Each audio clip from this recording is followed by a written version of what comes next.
Hola, buenos días. Me llamo Mónica Fernández Castañeda, soy residente de tercer año del Hospital Universitario Virgen de las Nieves y he hecho esta clase de residentes justo al doctor Fonte Jiménez, que se titula Guía básica para residentes recién llegados a la unidad de reproducción. El objetivo de esta clase es, dado que la rotación de reproducción cada vez es más corta y es más amplio el conocimiento que se tiene que adquirir, hacer un guión con conceptos básicos para ubicarse fácilmente y sobre los que ir ampliando el conocimiento.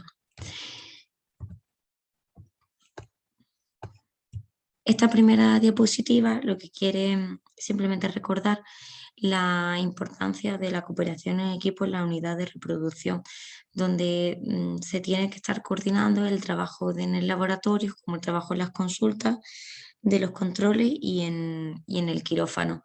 Por lo tanto, es muy importante la labor de los embriólogos, de enfermería, de los ginecólogos y ese trabajo en conjunto.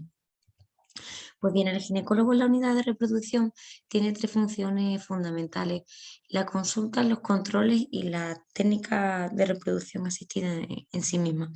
Vamos a empezar hablando de la consulta.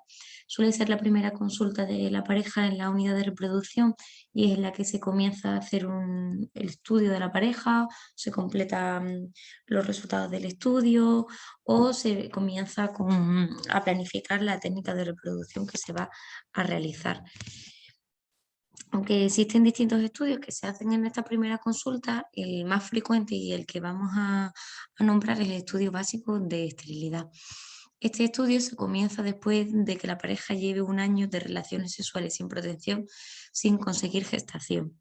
Este estudio es importante que se hace de forma rápida, eficaz y que comience desde atención primaria. Como vamos a ver, va a ser muy importante la anamnesis en ambos miembros de la pareja. La mujer preguntaremos antecedentes médico-quirúrgicos, como antecedentes gineco-obstétricos, su menarquia, su fórmula menstrual, si ha tenido abortos previos.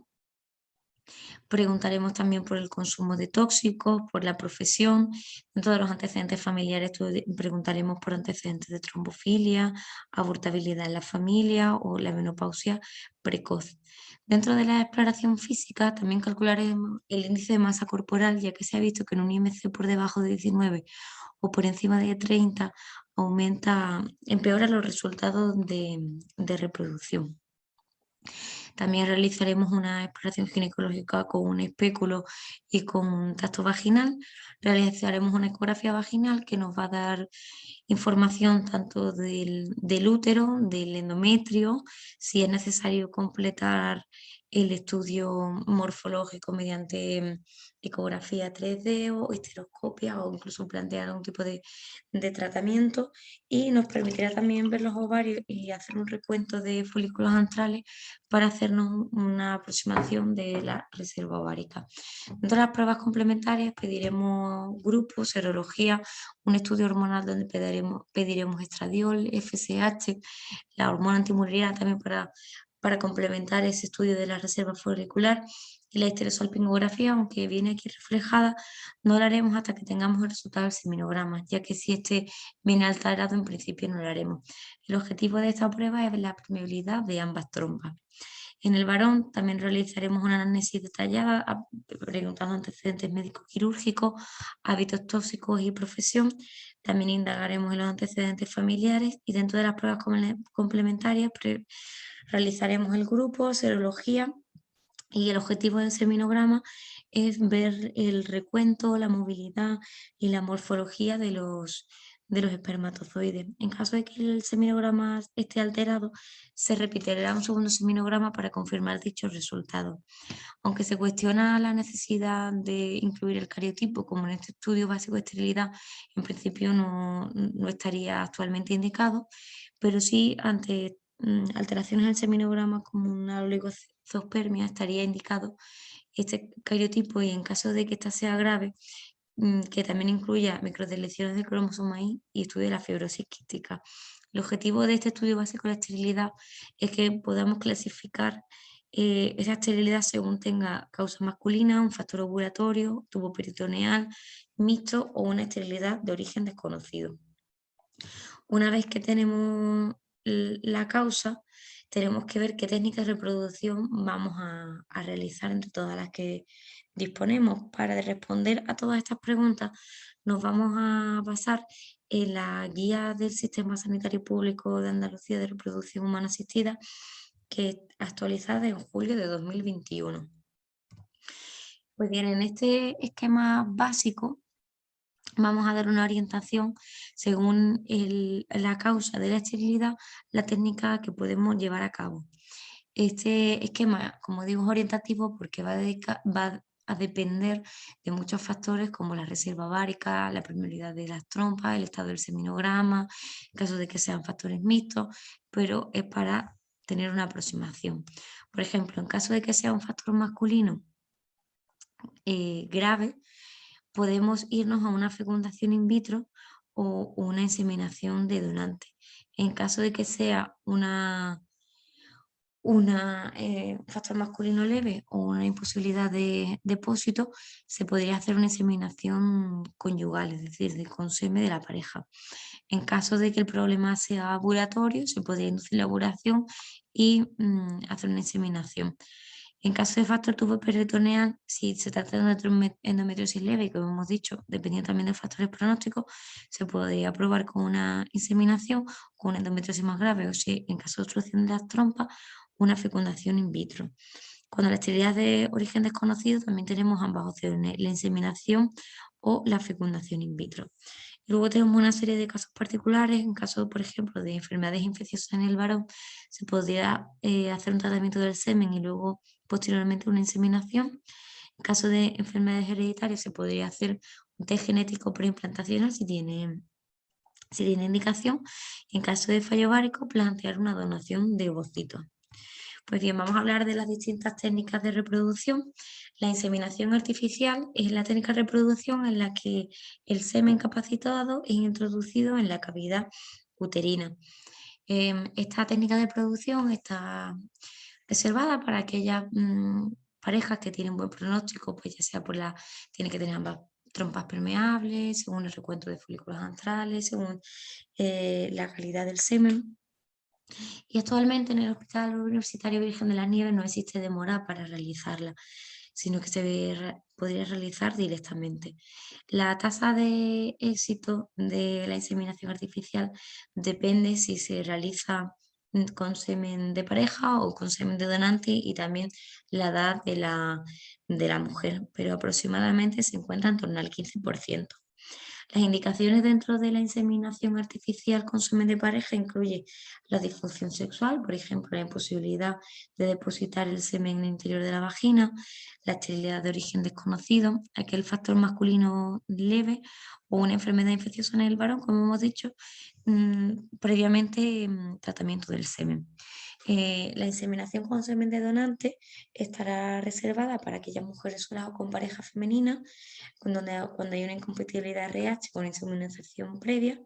También es una segunda opción después del fracaso o rechazo de otras técnicas. Por ejemplo, aquella enfermedad infecciosa en el varón en la que no se quiere hacer una inseminación con semen tratado, o aquellas enfermedades hereditarias en el varón que no sea susceptible a PGT. En cuanto a la fecundación in vitro, es aquella técnica de reproducción en la que los ovocitos se unen a los espermatozoides en el laboratorio para posteriormente introducir los embriones en el útero. Existen dos tipos: la fecundación in vitro convencional, en la que la unión del espermatozoide y el óvulo se realiza de forma espontánea en medios de cultivo en incubadora, y la ICSI, que es la inyección intracitoplasmática, en la que un espermatozoide es introducido en el interior de un óvulo bajo visualización en el microscopio. Actualmente, la demora para realizar una fecundación in vitro en el Hospital Virgen de las Nieves es de 1 año aproximadamente, y las tasas de éxito también dependen de la edad de la paciente, pero rodan en torno a un 30%. Como decíamos, esta técnica de reproducción está reservada para aquellas parejas que ya tienen un peor pronóstico, ya sea por la edad o por la reserva ovárica, y las principales indicaciones son un factor tuboperitoneal, por ejemplo, aquellas obstrucción bilateral de las trompas, un factor masculino severo, sobre todo se recomendaría una ICSI. Cuando ya se ha hecho varios intentos previos de inseminación artificial sin ser exitosa, la utilización de muestras valiosas de semen congelado, por ejemplo, un hombre que ha congelado el semen previo a tratamiento con quimioterapia. Estos esquemas los encontramos en la guía del Sistema Andaluz de Salud y que nos indican los ciclos que se van realizando dependiendo de la respuesta a los distintos ciclos de la hormona antimuleriana y de si hay criterios de mala reserva ovárica.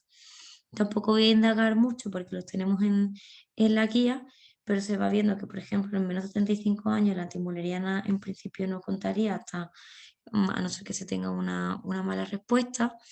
Ya a partir de 35 años sí que se valora la antimuleriana de inicio y el máximo de ciclo, esto ya es mayor de 40 años, el máximo de ciclo en todas las pacientes son de 3 ciclos, pero si se van cumpliendo, que el pronóstico sea bueno. Si se ve que la mujer tiene una mala respuesta, no se continúa haciendo ciclos porque el porcentaje de gestación que se va a conseguir es demasiado bajo. La donación de ovocitos es aquella técnica de reproducción en la que se hace una fecundación in vitro con ovocitos de una donante. Estaría indicado dentro del SAS en aquellos casos de fallo ovárico primario, por ejemplo, en un síndrome de Turner, un fallo ovárico precoz en la que vemos una pérdida de la función ovárica en mujeres menores de 40 años, una mujer que está afectada de enfermedades hereditarias y unos ovarios que son inaccesibles para llevar a cabo una extracción de ovocitos. El test genético preimplantacional es una técnica en la que se estudia el ADN del preembrión previo a la transferencia al útero. Esta técnica, como decimos, está incluida dentro del Sistema Andaluz de Salud y se realiza en el Hospital Universitario Virgen de las Nieves. Existen distintos tipos.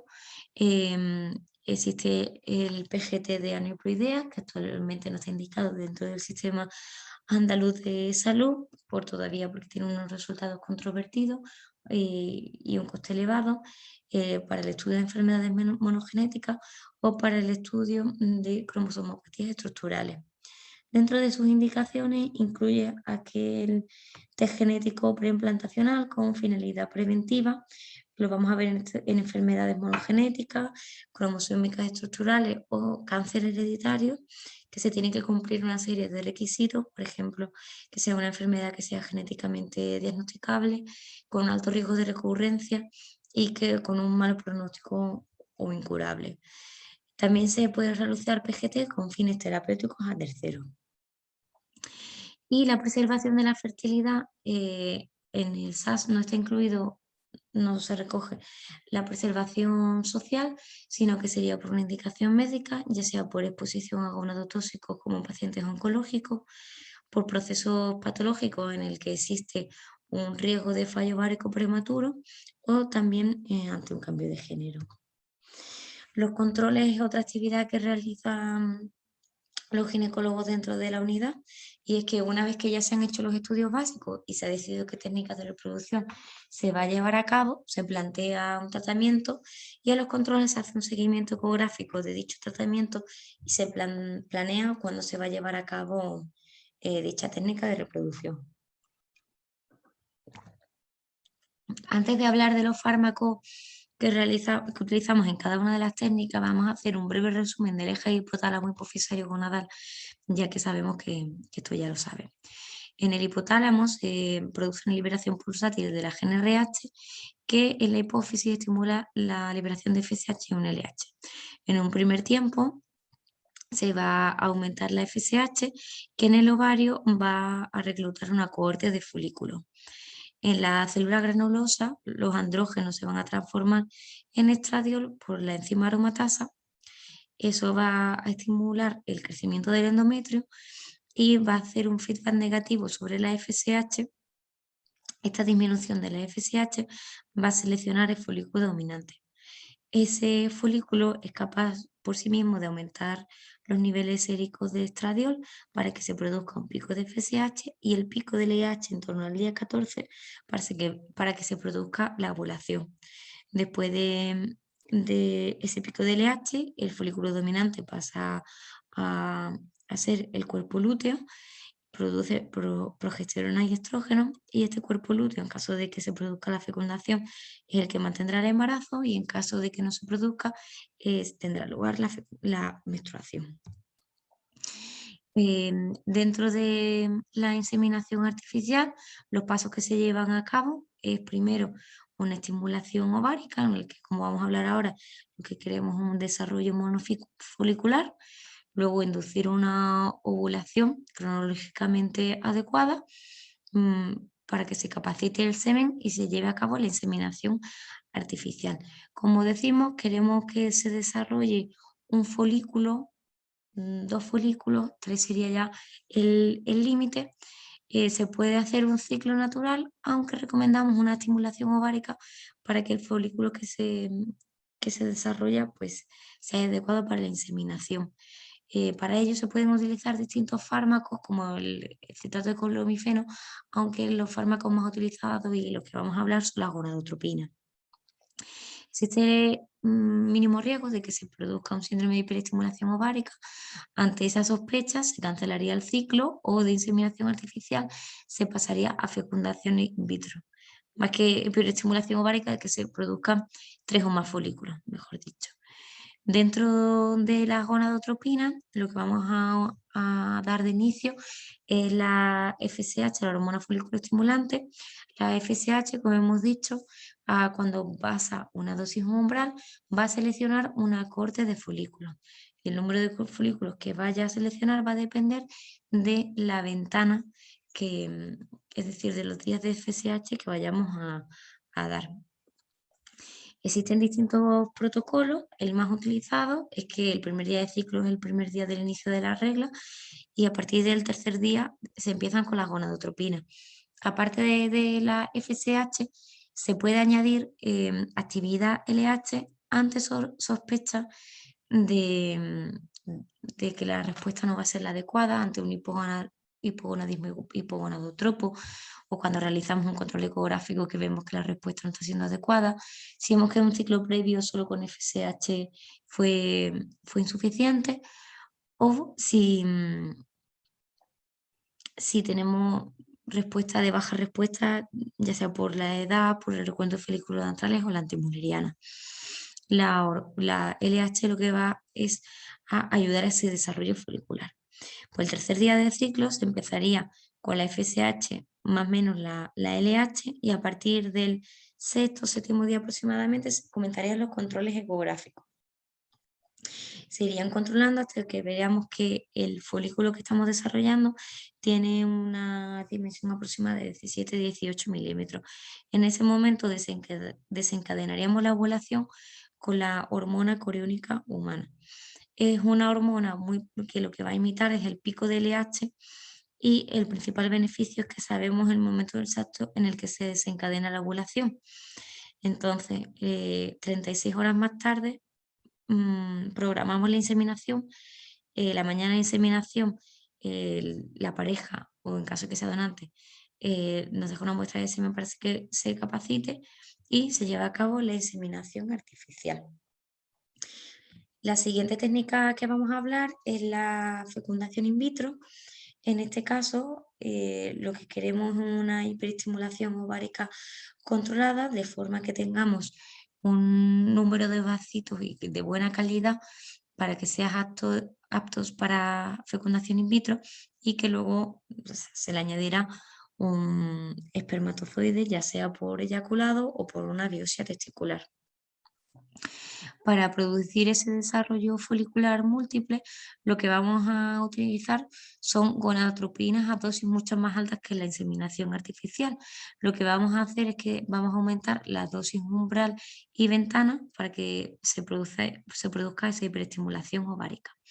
Para evitar picos prematuros de LH, o que se produzca una ovulación, vamos a bloquear el eje hipotálamo hipofisario. Para ello tenemos dos fármacos, los agonistas de la GnRH y los antagonistas de la GnRH. Vamos a hablar de cada uno de ellos, y luego hablaremos de las ventajas y los inconvenientes de cada uno de ellos. Los análogos de la GnRH, como decimos, lo que va es a bloquear el eje hipotálamo hipofisario y podemos utilizarlo con un protocolo largo o un protocolo corto. El protocolo largo se iniciaría el agonista el día 21, 22 aproximadamente del ciclo anterior. El primer día de regla se haría una ecografía o una analítica para comprobar la aquiescencia ovárica y entonces comenzaría la estimulación ovárica con FSH, se puede añadir actividad LH en caso de que tengamos la misma sospecha que las que hemos comentado en la inseminación artificial y se realizarían ecografías seriadas. Cuando veamos que tengamos múltiples folículos con un tamaño en torno a 17-18 milímetros, desencadenaríamos la ovulación otra vez con la HCG y a las 36 horas se haría la punción folicular. También nos dejarían una muestra de semen la pareja para que se lleve a cabo la fecundación in vitro o la ICSI en el laboratorio. Posteriormente se realizaría una transferencia en fresco si vemos que el endometrio es apropiado y que hay embriones aptos, y luego en la fase lútea se complementaría con progesterona 400 miligramos cada 12 horas, o si vemos que el endometrio no es adecuado, hay un riesgo de síndrome de hiperestimulación ovárica o hay varios embriones, se congelaría y se haría una criotransferencia en diferido. A partir de esta zona, como vamos a ver, es común a toda la fecundación in vitro, solo cambia la primera parte. El protocolo corto de análogo de la GnRH empezaría con el primer día de regla, se hace una ecografía, se empieza con el agonista y se empieza con la estimulación.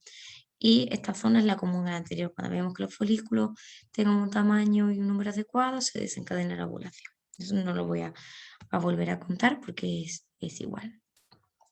A diferencia del anterior, el antagonista de la GnRH lo que me va a producir es una inhibición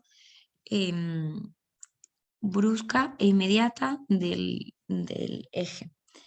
Entonces, empezaríamos el primer día de regla con la ecografía, posteriormente se comenzaría con la estimulación con la FSH o con la gonadotropina y comenzaríamos con la ecografía seriada. Y ahora tendríamos dos protocolos, el fijo o el flexible. El fijo es que cuando ya estamos en el quinto o sexto día de estimulación se añade el antagonista, y el flexible es que cuando el folículo alcanza los 14 milímetros es cuando se comienza con el antagonista. Una vez que tengamos un número de folículos de un tamaño adecuado, aparte de la HCG como trigger para desencadenar la ovulación, también se podría utilizar agonistas de la GnRH como forma de inducción. Y esta parte, como vemos, es común a la anterior. ¿Cuándo utilizamos el antagonista o el agonista? Pues la ventaja y los inconvenientes es que la ventaja del antagonista es que al necesitar menos días de estimulación hay menos riesgo del síndrome de hiperestimulación ovárica. También al poder desencadenar con agonista, en caso de esa sospecha disminuiría también el riesgo de hiperestimulación ovárica, ya que con la HCG aumentaría un poco el riesgo. Como ventaja con el ciclo de agonista, permite una mayor flexibilidad y una mejor programación del ciclo en cuanto para los centros. Para elegir entre un ciclo y también las dosis que vamos a utilizar de gonadotropina, como si vamos a añadir actividad LH o no, tenemos que tener en cuenta clasificar a las mujeres según si tenemos sospecha de que sean hiporrespondedoras, normorrespondedoras o hiperrespondedoras. Para ello nos vamos a basar en distintas características de la mujer, como la edad, el recuento de folículos antrales, la hormona antimuleriana y las respuestas a ciclos previos de estimulación. En función de eso decidiremos, de forma que si tenemos sospecha de una hiporrespuesta, podemos utilizar un ciclo agonista o antagonista con dosis altas de gonadotropina con efecto LH, y si tenemos, por ejemplo, sospecha de hiperrespuesta, nos iríamos a un ciclo antagonista de la GnRH a unas dosis más bajitas. Bueno, como hemos dicho, cuando hay veces que se hacen, se congelan los embriones porque ya sea que el endometrio no está preparado o porque hay más embriones, entonces una vez que se decide la transferencia hay que preparar el endometrio. Para ello se puede utilizar un ciclo artificial o un ciclo natural o natural modificado. El ciclo artificial comenzaría con la regla, después de la regla se comenzaría con estrógeno, ya sea vía oral, con gel o con parches. Y cuando vemos que el endometrio es adecuado, que sería un endometrio trilaminar con el grosor de 8 a 10 milímetros aproximadamente, comenzaríamos a suplementar con la progesterona. Se tienen que estar tantos días con tratamiento de progesterona como días de evolución tenga el ovocito. Por ejemplo, si el ovocito se encuentra en +3, necesitamos 3 días de progesterona previo a la transferencia embrionaria. Posteriormente, se tendría que continuar con el suplemento de estrógeno y progesterona, los estrógenos en torno a la semana 10 de gestación y la progesterona en torno a la semana 12 de gestación. En cuanto al ciclo natural o ciclo modificado, necesitamos que la mujer tenga una función ovárica conservada. Entonces nos aprovecharíamos de la producción endógena de hormonas. Haríamos una serie de ecografías seriadas y en el ciclo natural tendríamos que hacer también un seguimiento seriado de la LH para ver cuándo se produce el pico de LH, para detectar cuándo se produce la ovulación, para calcular la transferencia embrionaria. De ahí el principal inconveniente es esas determinaciones seriadas de LH para saber cuándo se produce el pico ovulatorio.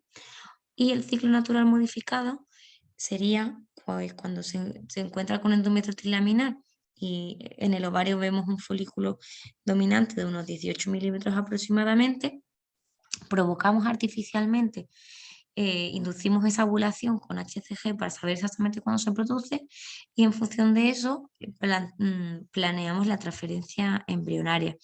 En esto de ciclo natural modificado se puede o no suplementar con progesterona, aunque hay mejores resultados con la suplementación, así que se suele realizar.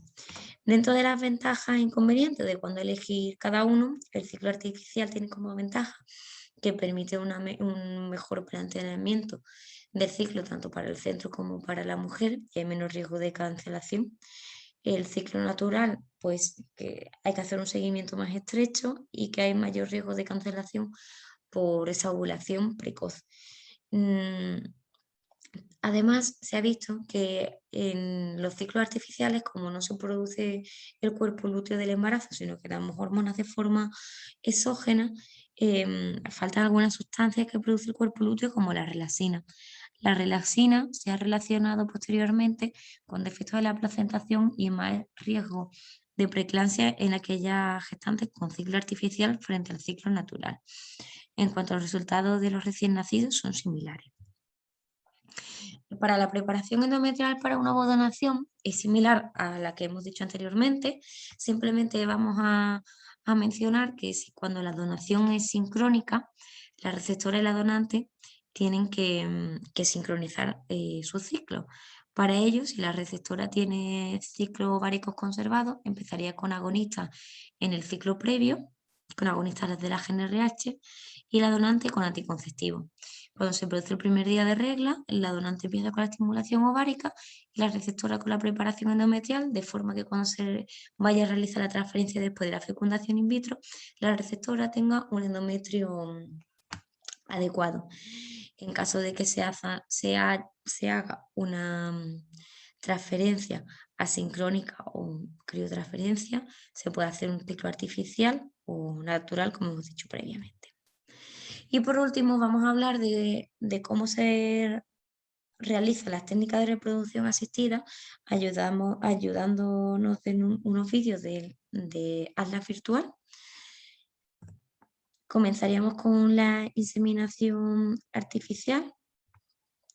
El semen, la mañana de la transferencia, nos deja la muestra seminal y es capacitado en el laboratorio.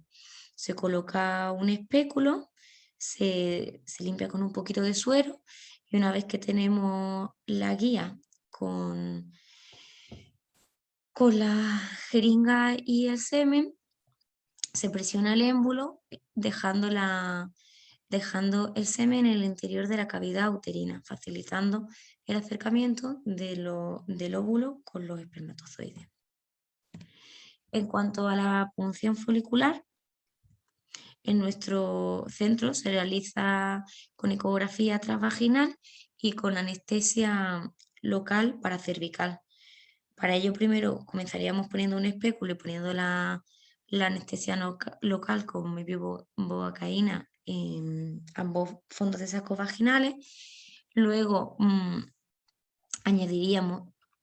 prepararíamos la sonda vaginal poniendo la aguja de punción. Una vez que está la anestesia puesta, haríamos una punción a través de las paredes vaginales, cogiendo los folículos en el ovario, todo guiado con la ecografía transvaginal. Se encuentra en un sistema cerrado. Los folículos que son puncionados son llevados a un tubo de ensayo que se lleva al laboratorio y se va repitiendo el mismo acto hasta que se puncionan todos los folículos.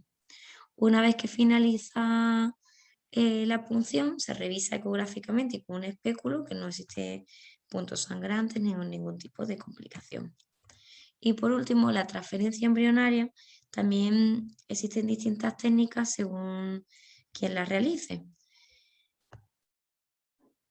Lo primero sería los embriones que se encuentran en medio del cultivo, se le colocarían en el interior de una jeringuilla ayudado de un catéter, y la transferencia puede ser guiada con ecografía abdominal, transvaginal, o también existe la opción de primero hacer una ecografía, medir el cuello uterino, ver dónde queremos dejar los embriones, que los queremos dejar en la zona del endometrio engrosado, pero que esté a unos 15-20 milímetros del fondo uterino, y una vez que lo hemos calculado con la ecografía, hacer la transferencia y posteriormente realizar la ecografía para visualizar la gota embrionaria en el interior, que si lo hacemos en directo no haría falta comprobarlo. Una vez que se hace la transferencia, la guía se analiza en el microscopio para ver que esos embriones no se hayan quedado en la guía. Y también es muy importante que la presión del émbolo se tiene que hacer durante todo el acto, aunque incluso cuando se está quitando la guía, para evitar que traernos el embrión con él al quitar la guía. Y por último, simplemente vamos a mencionar el fallo repetido de implantación, ya que se trata de los focos actuales de estudio en reproducción. Una vez que hemos hecho embriones que creemos que son de buena calidad y lo hemos puesto en un endometrio que estaba preparado, no se ha producido gestación. Pues dentro del SAS se define cuando se ponen 6 embriones después de 3 transferencias sin conseguir gestación, o después de colocar 4 embriones en estado de blastocito después de 3 transferencias embrionarias. Este es un diagnóstico de exclusión, que lo que nos hace preguntarnos primero si es que el embrión no era de buena calidad. Para ello tenemos que pensar si los gametos eran o no de buena calidad. Se podrían hacer un cariotipo, también se podría hacer estudios en espermatozoides como FISH o fragmentación del DNA. También tendríamos que preguntarnos si existe algún problema en el útero, si hay algún problema morfológico que nos pueda ayudar de una ecografía 3D o una histeroscopia, o si se trata del endometrio, si hay una endometritis crónica que podemos tratar con antibióticos, si se puede hacer un estudio de receptividad endometrial, si la transferencia fue adecuada, o estudios de trombofilia. Y eso era todo lo que quería comentarles. Muchas gracias por su atención.